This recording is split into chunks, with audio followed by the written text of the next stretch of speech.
Welcome to our channel Parvati's kitchen.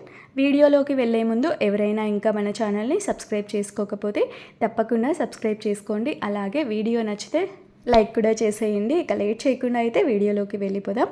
ఈరోజైతే మన కిచెన్లో మీకు నేను బఠానీ పులావ్ని ఎలా చేసుకోవాలో అయితే చూపించబోతున్నాను.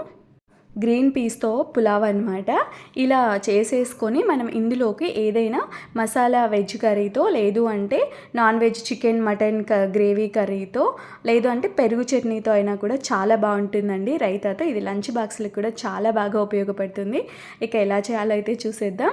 నేను ఇక్కడైతే ముందుగా బఠానీ కాయలు అయితే తీసేసుకున్నాను.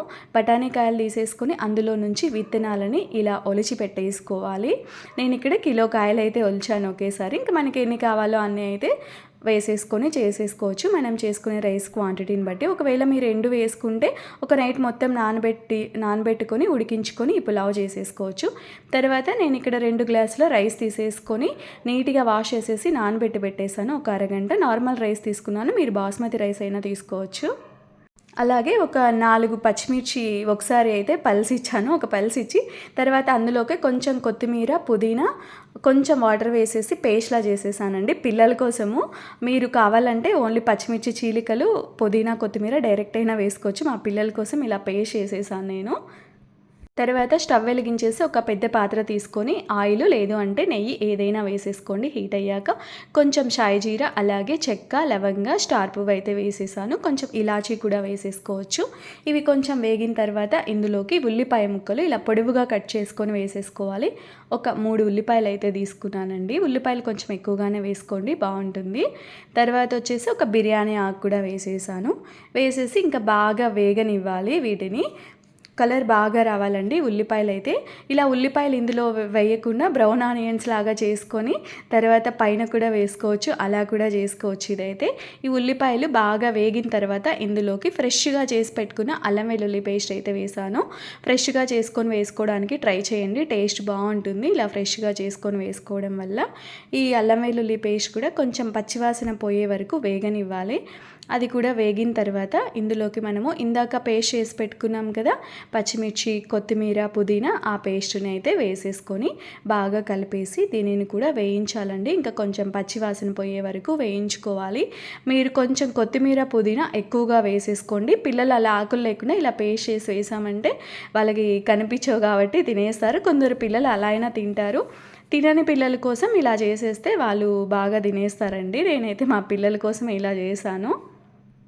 దీనిని కూడా ఇంకా బాగా కాసేపు అయితే వేగనివ్వండి. ఇలా వేగిపోయిన తర్వాత ఇంకా బాగా పండిన టమాటాలు ఉంటాయి కదా, ఆ పండిన టమాటాలు కూడా ఒక 2 పెద్దవి అయితే తీసుకున్నానండి. కొంచెం చిన్నవి అయితే ఒక 3 అయినా వేసేసుకోండి, సరిపోతుంది. వాటిని పొడవుగానే కట్ చేసేసుకొని వేసేసుకున్నాను.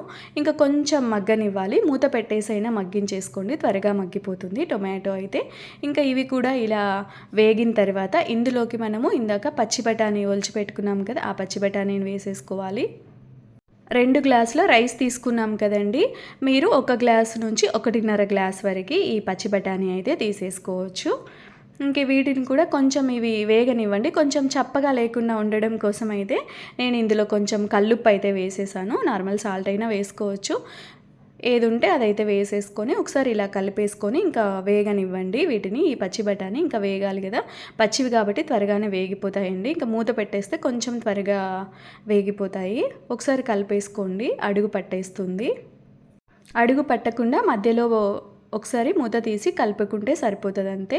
ఈ పచ్చి బఠానీ కూడా ఇలా వేగిపోవాలి. బాగా వేగిపోయిన తర్వాత ఇప్పుడు మనము ఇందులోకి మీరు నార్మల్ వాటర్ అయినా వేసేసుకోవచ్చు, లేదు అంటే కొబ్బరి పాలు ఉంటాయి కదండి, పచ్చి కొబ్బరితో తీసిన పాలు, ఆ పాలు కూడా వేసుకొని చేసుకుంటే చాలా బాగుంటుంది. ఇదైతే నా దగ్గర కొబ్బరికాయ లేదు, ఉంటే అదే వేసి చేద్దాం అనుకున్నాను.